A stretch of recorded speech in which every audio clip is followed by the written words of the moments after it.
Nggak semua pisang bisa kita goreng, hanya pisang raja yang bisa digoreng. Menarik. Kenapa nggak pola pikirnya dibalik? Dan kenapa kalau orang berpikir kebalikannya, dianggap itu nggak benar, itu salah, kan gitu. Jadi sebenarnya benar salah itu kan tergantung bagaimana kita mengambil textbook manualnya apa sebenarnya. Kayak ilmu ekonomi ini sebenarnya kan dukun berkedok model baru gitu. Ahli ekonomi, profesor, S1, S2, S3, gelarnya ekonomi. Ah, ini dukun model baru, Bro. Kan gitu. Kenapa gua nggak boleh bilang ini seorang pakar gitu ya, seorang pakar, seorang ahli gitu ya, kulineri gitu. Nggak semua pisang bisa digoreng. Tapi gue bilang, oh, semua pisang bisa digoreng, Bu. Semua pisang bisa digoreng. Cuman tujuannya buat apa? Kan gitu. Tergantung tujuannya. Kan gitu. Kalau mau dibikin tergantung rasa, tergantung goals akhirnya nih.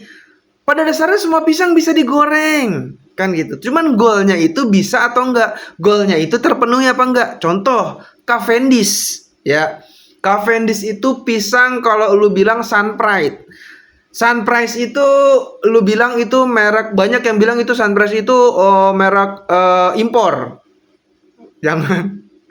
Aduh, Sunrise itu pisang Lampung, produksinya di Lampung kan gitu. Sama nanas, nanas Sunpride, Sunpride itu juga di nanas Lampung, produksinya di Lampung. Lu kadang suka bangga sama merek impor sih yang kelihatan impor. Padahal itu pisang lokal, Cavendish, jenisnya Cavendish, Sunpride itu merek gitu. Jangan salah-salah nih. Aduh, terbalik-balik. Balik lagi. Jadi semua pisang itu bisa digoreng, Bu. Cuman goalsnya sesuai nggak sama keinginan kita? Itu pertanyaannya. Lu mau bikin ibu mau bikin pisang yang crispy, mau pisang yang pisang goreng gitu ya. Pakai Cavendish. Cavendishnya bisa digoreng. Cuman goalsnya untuk mendapatkan crispy dan tekstur yang diinginkan bisa nggak? Nggak bisa kan gitu. Cavendish digoreng melonyot, hancur dia kan gitu. Tapi bisa digoreng, ya bisa digoreng kan gitu. Kan saya sebagai apa nih kulineri, saya nggak pernah pakai pisang raja gitu kan. Emang kalau pisang raja harganya agak mahal. Tapi emang enak pisang raja tuh, terutama pisang raja sereh. Buh, tuh mantap kalau buat pisang hijau ya, tapi nggak digoreng. Kalau gua spesialis pisang nangka. Nah, lu coba bikin pisang goreng pakai pisang nangka. Nih rahasia gua nih. Rahasia gua nih, gua bongkar semuanya kan gara-gara ini nih, gara-gara nggak semua pisang bisa digoreng. Gitu kan, cuma pisang raja yang bisa digoreng. Ah, nothing lama-lama nih.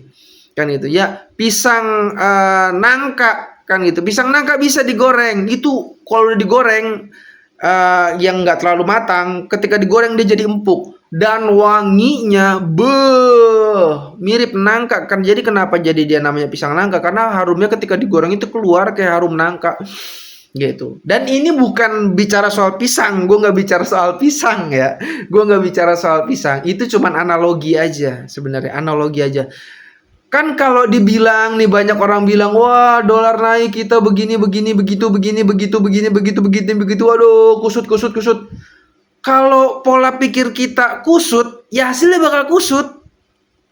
Kalau pola pikir kita melihat peluang, ya pasti ada celah. Kan gitu. Gue bilang ya, sekarang juga rame tentang UFO. Faedahnya kita tahu UFO itu apa, gue juga belum paham. Dan satu yang pasti, dalam keyakinan gue, kita itu bukan bukan makhluk bumi. Kita itu alien. Asal kita dari mana? Asal kita dari surga. Kan gitu. Kita ini manusia ini, menurut keyakinan gue ya, menurut ajaran yang dapat ke gue, manusia itu alien. Manusia alien, bukan penduduk asli bumi. Manusia itu alien, kemudian diturunkan ke bumi untuk menaklukkan dunia yang memang kondisinya buruk, yang kondisinya tidak stabil. Datanglah diturunkan manusia untuk menstabilkan, untuk mendamaikan, untuk membuat dunia ini jauh lebih baik. Dan pada dasarnya dunia itu tidak baik. Dunia itu kacau dasarnya ya. Karena posisi kita di surga. Surga itu jauh lebih baik daripada bumi. Kita dikasih kenyamanan, tapi kita disuruh turun menyelesaikan masalah di bumi. Kira-kira begitu analogi awalnya ya. Yang mau gue bicarakan apa sebenarnya analoginya sampai 5 menit? Yang mau gue bicarakan adalah ketika lu berbicara dolar itu naik, betul banyak kekurangannya, betul banyak kekurangannya. Cuman yang disuruh sama kita turun ke bumi ini kan menyelesaikan masalah, bukan melihat masalahnya. Kalau cuman melihat masalahnya, orang yang nggak bersekolah pun bisa ngelihat itu masalahnya ini itu gampang. Cuman untuk melihat sebuah peluang, untuk melihat sebuah solusi, sekolah aja nggak cukup kan gitu. Makanya gue bilang jangan terlalu percaya sama ahli ekonomi, profesor, proyektor, bahkan yang ngaku IQ-nya 145, jangan percaya kan gitu.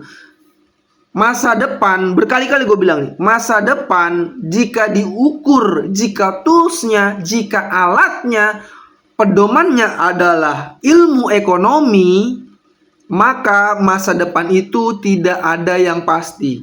Masa depan itu menurut tools ekonomi adalah probabilitas. Ya, semuanya kemungkinan, semuanya peluang, ya. Semuanya kemungkinan, semuanya peluang, nggak ada yang pasti. Jadi kalau ada nih profesor proyektor yang IQ-nya 145 bahkan 2544 bilang, menurut pengamatan saya begini, bahkan sangat green di penglihatan saya, bahkan Indonesia bakal begini. Menurut gue itu cuma dukun, bro. Dukun berkedok, dukun berijazah, ya. Dukun berkedok pendidikan. Dia nggak ubahnya sama dukun. Karena Pak dukun pun kalau mau menentukan anak ini bagaimana, dia juga ada yang namanya weton, ada yang namanya tools, dihitung tuh buku-bukunya. Dukun kalau memang dia spesialis angka, dia juga ada pendidikannya, ada bukunya, ada base-nya, ada tools-nya. Nggak sembarang ngomong kan gitu. Coba cek Harvard University pun udah ada gelar doktoral untuk yang namanya metafisik kan gitu. Gelar kedukunan kalau kita bilang di Harvard University. Tuh, coba bayangin. Doktor gitu ya. Doktor. Kan gitu. Maksud gue apa? Ketika kita melihat memang betul gitu ya, ketika dolar naik banyak dampak negatifnya. Cuman kita sebagai manusia yang diturunkan dari surga ke bumi untuk menyelesaikan masalah-masalah di bumi, kita tuh disuruh nyari peluang kan gitu. Satu, peluangnya apa? Kita bisa ekspor, nilai ekspor kita bisa berkembang. Impor memang buruk kan gitu, nilai impor jadi besar. Cuman kita punya peluang ekspor kan gitu. Harus adil dong jadi manusia. Kedua apa? Objek wisata kita harapannya kita bisa meningkat. Kenapa? Orang turis asing nih, turis asing ngelihat nih, orang Amerika ngelihat, buset deh biaya hidup di Indonesia enak banget tuh. Orang Australia datang ke Indonesia, anjir, gue biaya UMR gue di Australia nih 90-70 juta, gue hidup di Indonesia 2 juta 3 juta aja bisa hidup gue sehari-hari. 10 juta udah mewah kan gitu. Ya udah, gue lebih baik gue kerja di Aussie tapi gue tinggal di Indonesia. Kan sekarang udah banyak tuh pekerjaan dengan WFH kan gitu. Makanya banyak tuh turis akhirnya tinggal di Indonesia tapi pekerjaannya tetap di Australia kan gitu. Memungkinkan itu terjadi gitu ya. Nah itu yang maksud gue, ada peluang kan gitu. Tetap ada peluang walaupun banyak kekurangannya. Kita di bumi ini curi nyari peluang, bukan nyari penyakit. Kalau nyari penyakitnya orang gampang, oh ini penyakitnya di sini, oh keburukannya di sini. Orang nggak sekolah juga bisa ngeliat keburukan. Cuman orang yang sekolah sekalipun belum tentu bisa menentukan kebaikan sebuah kejadian yang kita anggap buruk. Dan satu lagi nih, tetap menebarkan kebaikan, tetap menebarkan kedamaian. Jangan mudah terhasut, jangan mudah terprovokasi. Kita rasakan semesta ini memberi kita yang terbaik.